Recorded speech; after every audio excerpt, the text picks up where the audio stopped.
नमस्कार साथियों। जय महेश, जय पशुपतिनाथ।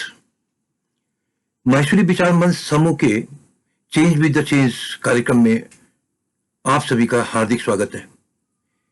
पिछले एपिसोड में हमने प्राणी ग्रहण संस्कार पर चर्चा करते हुए समाज में हो रही सगाई की समस्याओं एवं विगत 50 वर्षों में बढ़ती समस्याओं के ऊपर में हमने चर्चा की और विवाह के अवसर पर होने वाले आमंत्रित सदस्यों की और विवाह स्थलों में होने वाले खर्च कर भी हमने एक बहुत बड़ी चर्चा की और जिसके नतीजे में हमने महसूस किया कि इन दिनों ये खर्च बहुत बढ़ते चले जा रहे हैं और काफी इसमें विकृतियां बढ़ती चली जा रही है।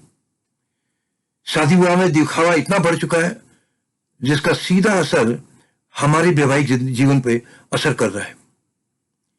विवाह दरअसल में टीवी सीरियल के रूप में परिवर्तित होते चले जा रहे हैं। बड़ी जगह, बड़ी सजावट और बड़ी उपस्थिति और आन बान के साथ में यह प्रदर्शन हो रहा है और इसका नतीजा अच्छा नहीं होना था। दोस्तों, विवाह का अवसर हो और गीत संगीत की बातें न हो, ये न पहले कभी हुआ था और न आगे कभी होने वाला है, क्योंकि संगीत आदमी के मन के उद्गार को, दिल के हृदय की धड़कनों को स्पष्ट रूप से प्रदर्शित करता है। विगत 50 वर्षों में ये जो गीत संगीत है, ये किस तरीके से टीवी सीरियल के रूप में परिवर्तित हो गए हैं और इसकी मृत तृष्णा में हम सभी उलझते जा रहे हैं, चाहे वो धनाढ्य परिवार हो या सामान्य परिवार हो। साथियों, हमारा आज का विषय है संस्कार में बढ़ते हुए इवेंट मैनेजमेंट के अत्यधिक प्रयोग का, क्योंकि हमने अपने परिवार सदस्यों को अपने विवाह में की उपस्थिति में और कार्यों में सहयोग लेने की कुछ कमी भी की है और साथ ही गीत संध्या के नाम पर जो कोरियोग्राफर और जो संगीत के अन्य अन्य लोग बहुत सारे इकट्ठे हो रहे हैं, इसका भी हमारे जीवन पे बहुत बड़ा असर पड़ रहा है और हम धीरे धीरे पाश्चात्य सभ्यता की तरफ धकेलते जा रहे हैं। हद कहां पहुंच रही है जब हम देख रहे हैं कि बैचलर पार्टी का भी कार्यक्रम शुरू हुआ। बैचलर पार्टी में युवा युवती तो होते ही थे, लेकिन परिवार के किशोर और किशोरियों की उपस्थिति भी इन दिनों होती चली है। स्वाभाविक है, इनका असर बच्चों की मानसिक स्थिति पे पड़ता है और रही सही कसर इन दिनों प्री वेडिंग शूट ने भी किया। हालांकि पिछले सत्र में महासभा ने काफी प्रयास किया और उन्हें एक हद तक सफलता भी मिली और उन्हें सफलता ही नहीं मिली बल्कि इतर समाज के लोगों ने भी इसको काफी कुछ परिवर्तित किया।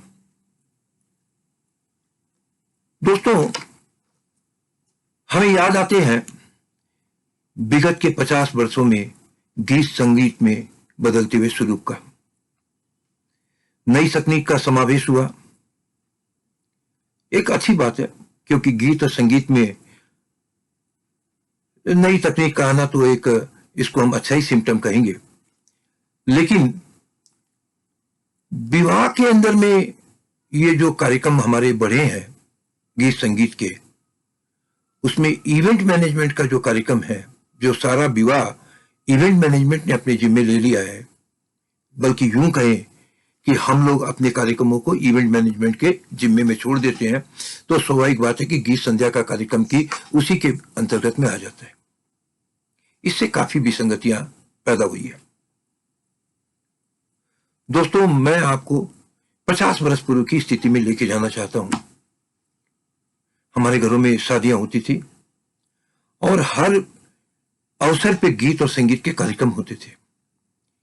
गीत संगीत सगाई की रस्म से शुरू होते थे और मूंग बिखेरने के अवसर में जहां से शादी काम प्रारंभ करते हैं, मूंग बिखेरना बोलते हैं, वहां से प्रारंभ होकर के चाहे बन्ना बन्नी के गीत हो, घोड़ी के गीत हो, विभिन्न किस्म के जो अवसर शादी विवाह में आते रहते थे, उस सारे अवसरों पे गीत का कार्यक्रम हमारी महिलाएं, युवा शक्ति, युवा भी मिल करके ये गीत का कार्यक्रम होता था।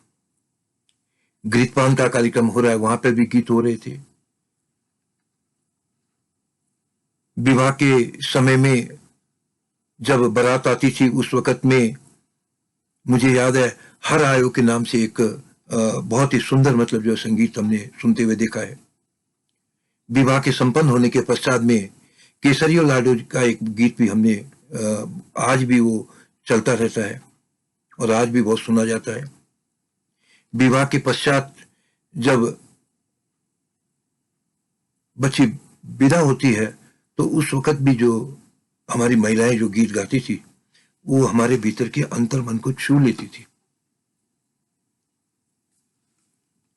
अब ये हो गया कि इनको स्थान ले लिया है इन गीत को खास करके जो विभिन्न मांगलिक अवसरों पे गाए जाते थे, आजकल नेक चार के तौर पे सिर्फ उसको कहा जाता है।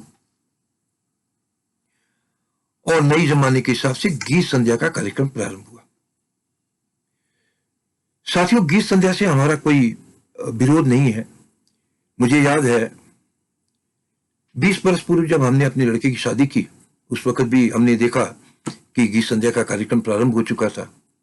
हमारे परिवार के बच्चे, किशोर किशोरियां, इवन बड़े लोग भी आपस में मिलजुल करके और उन कार्यक्रमों को करते थे और गीत संध्या का कार्यक्रम बड़ा सफल तरीके से आयोजन होता था। स्थितियां बदली और परिवार के सदस्यों को ऐसा लगने लगा कि ये सारा काम जब इवेंट मैनेजमेंट को दे दिया तो परिवार के लोगों की उपस्थिति से वो ज्यादा सहारा नहीं लेना चाहते थे और धीरे धीरे ये कार्यक्रम भी कटता चला गया और गीत संध्या में प्रवेश हुआ या तो बाहर के कलाकारों का और या परिवार के कलाकार भी अगर कार्य करते थे तो कोरियोग्राफर जो आते थे वो हमारी बहू बेटियों को जो नृत्य सिखाते थे और उनके कमर में हाथ डाल करके जिस तरीके की भाव भंगियां है, इसमें कई जगह पे विकृतियां आई है साहब और खर्च की तो कोई सीमा ही नहीं रही। तो मेरा आप सभी से जो विशेष आग्रह है कि गीत संध्या हो जरूर, लेकिन परिवार के सदस्यों के माध्यम से हो ताकि परिवार के लोग एक दूसरे से जुड़े रहें। मैं दूसरे विषय पर आता हूं, बैचलर पार्टी। निश्चित रूप से पूर्ण रूप से पाश्चात्य संस्कृति की देन है, संस्कृति की, और इस बैचलर पार्टी में हमारे किशोर किशोरियां भी इकट्ठे होती हैं। जिस तरीके से हमारे समाज ने प्री वेडिंग शूट के ऊपर में प्रतिबंध लगाया था, मैं आज इसी माध्यम से ये अपील करता हूं कि बैचलर पार्टी को भी हमारे समाज में प्रतिबंधित कर देना चाहिए, क्योंकि इससे आने वाले जीवन में बहुत बड़ा नुकसान हो रहा है। सारी चीजें इतनी खुल करके सामने आ जाती है लड़के और लड़की के सामने कि वो जब अपनी नई जिंदगी को शुरू करते हैं तो कुछ भी नया नहीं रहता है। जिस तरीके से हम प्री वेडिंग शूट के अंदर में जो कार्यक्रम होता था और जब हम विवाह स्थल पे बच्चों को आशीर्वाद देने के लिए जाते हैं तो हमें पता चलता है कि टेलीविजन स्क्रीन के ऊपर में विभिन्न किस्म की मुद्राओं में लड़के और लड़की जो हैं एक दूसरे की बाहों में झूल रहे हैं। तो हमें लगता है कि हम वाकई में आशीर्वाद देने के लिए आए हैं या ये टीवी का सीरियल देखने के लिए आए हैं। बड़ा चिंताजनक विषय है। अतः मेरा आप लोगों से ये विशेष अनुरोध रहेगा कि इस विसंगति को हम किस तरीके से पूरा करें, किस तरीके से मिटाएं, गहन चिंतन का विषय है। हो सकता है मैं स्वयं आपको अन्य विसंगतियों के साथ में प्रस्तुत होऊंगा और हम चर्चा करेंगे कि हम किस तरीके से समाज में परिवर्तन के साथ में परिवर्तन को आत्मसात कर सकें। हमारा यह भी प्रयास रहेगा कि विवाह संस्कार पे हम किसी विद्वान पंडित के द्वारा भी एक एपिसोड प्रस्तुत करें ताकि दरअसल में हम महसूस कर सकें कि विवाह संस्कार के अंदर में ये जो वैदिक जो मंत्र है उनका उनके जीवन पे कितना बड़ा असर है। आप लोगों का बहुत बहुत आभार, आपने मुझे सुना। धन्यवाद।